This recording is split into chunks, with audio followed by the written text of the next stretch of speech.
சென்னை சைதாப்பேட்டையில் 14வது நாளாக மா சுப்பிரமணியன் தீவிர பிரச்சாரம் மேற்கொண்டார். உதயசூரியனுக்கு ஆதரவாக தொகுதி முழுவதும் வீடு வீடாக சென்று வாக்கு சேகரிப்பில் ஈடுபட்ட நிலையில் பொதுமக்கள் அவருக்கு உற்சாக வரவேற்பு அளித்தனர். பின்னர் செய்தியாளர்களிடம் பேசிய அவர், தொகுதி மறுவரையறைக்கு எதிராக முதலமைச்சர் முன்னெடுத்த போராட்டம் நாடு முழுவதும் தாக்கம் ஏற்படுத்தியுள்ளதாகவும் மத்திய அரசுடன் இணைந்தவர்களுக்கு மக்கள் உணர்வு புரியாது என்றும் தெரிவித்தார்.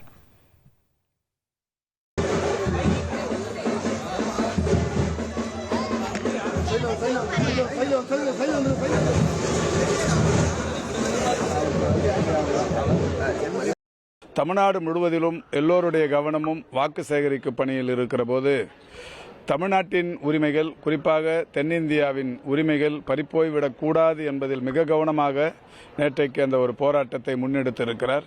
இந்த போராட்டம் குறித்து பாராளுமன்றத்திலேயே உள்துறை அமைச்சர் பேசியும் இருக்கிறார். இந்த போராட்டம் அந்த அளவுக்கு மிகப்பெரிய அளவிலான ஒரு தாக்கத்தை ஏற்படுத்தி இருக்கிறது. ட்ரெண்டை ஃப்ரெண்ட் ஆக்கிக்கோங்க. தந்தி டிவியின் சப்ஸ்கிரைபர்ஸ் அண்ட் ஃபாலோவர்ஸ் குடும்பத்தில் நீங்களும் இணையுங்க.